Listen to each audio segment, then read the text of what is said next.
Hello दोस्तों, आज मैं आपको सुनाऊंगी दो दोस्तों की कहानी, रामगढ़ के जय और वीरू।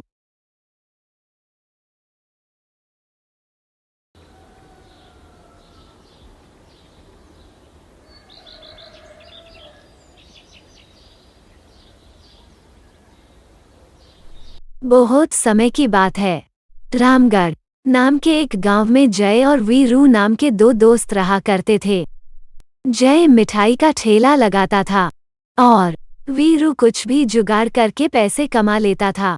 जय की हाथों बनी हुई मिठाई रामगढ़ और आसपास के गांवों में मशहूर थी, क्योंकि वो हमेशा उच्च गुणवत्ता वाले सामान से मिठाई बनाता था। वो कभी भी अपने मुनाफे के बारे में नहीं सोचता था। जय की दुकान पर मिठाई खरीदने लोगों की भीड़ रहती थी।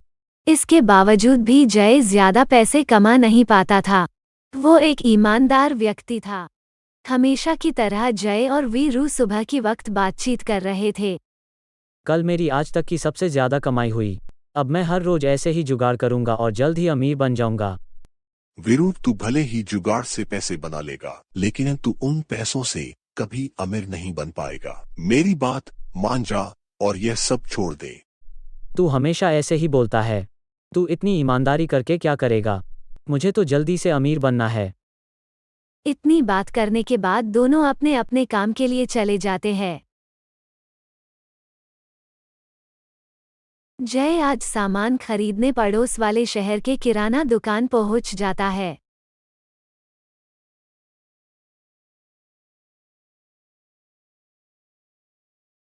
मुंशी जी, उच्च गुणवत्ता वाला देसी घी का डिब्बा, चीनी, मीठा तेल और बेसन आटा दे दो। अरे बाबा, तुम इतना महंगा सामान क्यों खरीदते हो? इससे तुम्हें कुछ भी मुनाफा नहीं होता है। मेरे पास कम दाम वाला तेल, बेसन आटा और देसी घी भी है, जिसकी गुणवत्ता तो ठीक है, लेकिन तुम्हारे ग्राहकों को इसकी भनक भी नहीं लगेगी। मेरे ग्राहकों की सेहत का ख्याल रखना मेरा कर्तव्य है और मैं कभी भी अपने ग्राहकों को खराब और सस्ती गुणवत्ता वाले सामान से बनी मिठाइयाँ नहीं खिला सकता। आप मुझे उच्च गुणवत्ता वाला ही सामान दे दो। जय दुकानदार से सामान खरीद लेता है और जल्द ग्राहक आने से पहले अपने ठेले पर पहुंच जाता है। जय की दुकान पर आज भी हमेशा की तरह ग्राहकों की भीड़ लगी हुई है। भैया, मुझे 1 किलो मिठाई दे दो। जी हाँ, अभी देता हूँ। मुझको भी 1 किलो मिठाई देना। और हाँ, मुझे 2 किलो मिठाई दे दो। उधर वीरू जुगाड़ की तलाश करते हुए रामगढ़ की बैंक में पहुंच जाता है।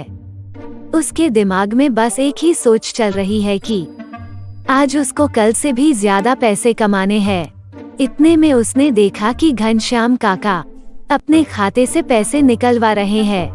वो घनश्याम काका को पैसे लेकर वहाँ से निकलने का इंतजार कर वही खड़ा रहता है। उसके दिमाग में खिचड़ी पक रही है। वो पैसों के लिए कुछ भी कर सकता है। जैसे ही घनश्याम काका अपने पैसे लेकर बैंक से बाहर जाने लगे, तब उसने उनको रोक लिया और कुछ कहने लगा। अरे हो घनश्याम काका, क्या हाल है? सब ठीक है बेटा। पैसे तो निकाल लिए, इन्हें गिनोगे नहीं? सुना है आजकल बैंक में उलटफेर होने लगा है। ग्राहक को कम पैसे देकर फंसाया जा रहा है। लाओ, मैं आपके पैसे ठीक से गिनकर बता दूं कितने हैं। वाह वीरू, बात तो सही है तुम्हारी, मगर मैं और ज्यादा देर रुक नहीं सकता। मैं घर जाकर आराम से गिनती कर लूंगा। अरे काका, अगर आप घर जाओगे, वहाँ पैसों की गिनती करोगे, कहीं आपके पैसे कम निकल आए तो बैंक वाले मानेंगे नहीं। लो, मैं ही फटाफट गिनती कर लेता हूँ। वैसे कितने पैसे निकाल लिए हैं आपने? पूरे 300 रुपए निकाला है। गिन कर बताना तो सही। घनश्याम काका ने सारे के सारे पैसे गिनती करने के लिए वीरू के हाथों थमा दिए। वीरू पैसे गिनने लगता है और चालाकी भी करता है। घनश्याम काका को बातों बातों में उलझा कर कुछ पैसे अपने पास छुपा लेता है। काका, यह तो बिल्कुल 300 रुपए है। रामगढ़ बैंक में आज भी ईमानदारी बची है। ऐसा कहकर उसने पैसे घनश्याम काका को लौटा दिए और कुछ पैसे चालाकी से छुपा लिए। आज उसने घनश्याम काका के पैसे चोरी कर कल से भी ज्यादा पैसों का जुगाड़ कर लिया था। रात हो गई। रामगढ़ निवासी गांव के चौराहे पर बैठे बातचीत कर रहे हैं। जय और वीरू एक दूसरे से बीते दिन की बातें बता रहे हैं। जय, तुझे पता है, आज मैंने कल से भी ज्यादा पैसों का जुगाड़ कर लिया है। वीरू ने सब कुछ बता दिया कि कैसे उसने घनश्याम काका को फंसा कर उनके पैसे चुरा लिए। देख वीरू, तू यह सब करना छोड़ दे। मैं दोबारा तुझे समझा रहा हूँ, तू सुधर जा और कुछ ऐसा कर कि तेरी वजह से किसी और का नुकसान न हो। तू भले ही लोगों को फंसा कर पैसे बना लेगा, लेकिन तू उन पैसों से कभी अमीर नहीं बन पाएगा। तू हमेशा ऐसे ही बोलता है। तू इतनी ईमानदारी करके क्या करेगा? मुझे तो कम समय में अमीर बनना है और मैं इसके लिए कुछ भी कर लूंगा। ऐसा कहकर वीरू वहां से चला जाता है। जय भी अपने घर चला जाता है।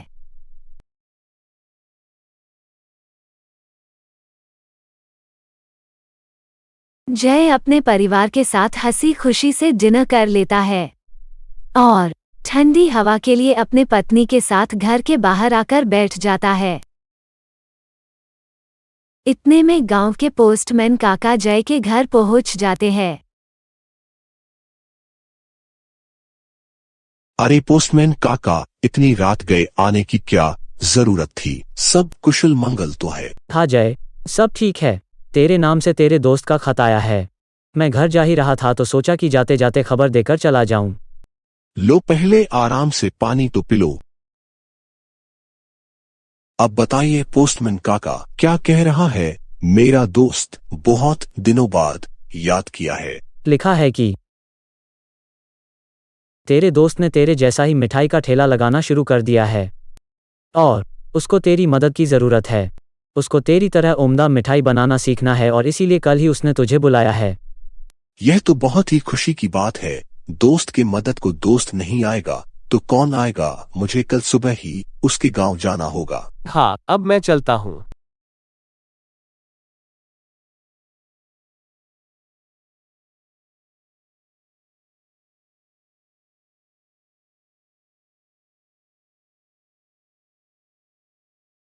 जय अपने पत्नी से बोला, मैं अभी जाकर वीरू को ठेले का सामान देकर आता हूँ। कल से मैं लौट आने तक उसी को ठेला संभालना होगा। मुझे कल सुबह जल्दी ही दोस्त की गांव के लिए रवाना होना है। जय ने कुछ दिन पहले ही वीरू को ठेले का काम मिठाई बनाने से लेकर ग्राहक संभालना सब कुछ सिखा दिया था। इसीलिए उसने सोचा कि उसके गैर मौजूदगी में भी वीरू उसका ठेला अच्छे से संभाल लेगा। जय ने अपने ठेले का जरूरी सामान लिया और वीरू के घर चल पड़ा। अभी थोड़ी दूर निकला ही था कि उसको पीपल के पेड़ के नीचे वीरू दिखाई दिया, जो अपने कुछ दोस्तों के साथ डिनर पार्टी कर रहा था।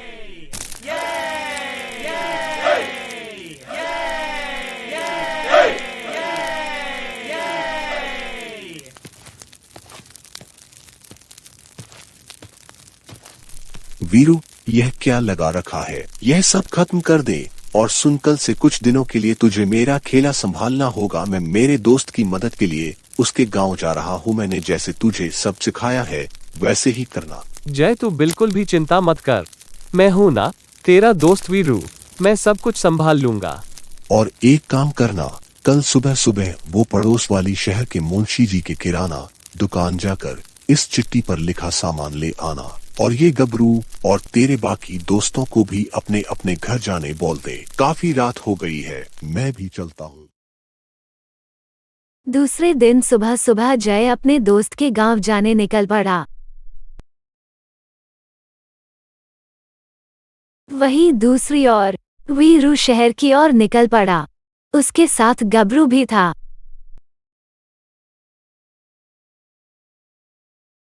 वीरू किराना दुकान पहुंच जाता है। मुंशी जी, मुझे इस चिट्ठी पर लिखा हुआ सामान दे दो। जय ने अपने ठेले के लिए सामान मंगवाया है।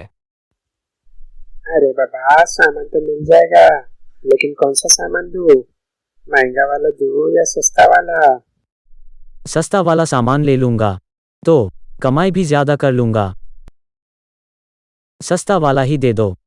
सामान खरीदकर वीरू और गबरू अपने गांव की ओर निकल पड़े। बीच रास्ते में गबरू वीरू से कुछ बोलता है। पास में ही एक ऐसी जगह है जहां से तू सिर्फ एक चीज ले लेगा तो फिर तू ठेले से बहुत पैसे कमा लेगा। चल तुझे दिखाता हूँ। दोनों ठेला लगाने की समय से पहले पहुंच जाते हैं। वीरू जल्दी जल्दी मिठाई बना देता है। गबरू भी उसकी मदद करता है। हमेशा की तरह ठेला खुलते ही ग्राहकों की भीड़ लग जाती है। कुछ हफ्ते ऐसे ही बीत जाते हैं, मगर कुछ दिनों से ठेले पर आ रहे ग्राहकों की संख्या कम होने लगती है। इस वजह से वीरू और गबरू परेशान थे। हमेशा की तरह एक दिन दोनों ने ठेला लगाया। सुबह से शाम हो गई, लेकिन एक भी ग्राहक मिठाई खरीदने नहीं आया था। दोनों बेहद परेशान थे। गबरू लोगों को आवाज लगाकर मिठाई खरीदने बुला रहा था।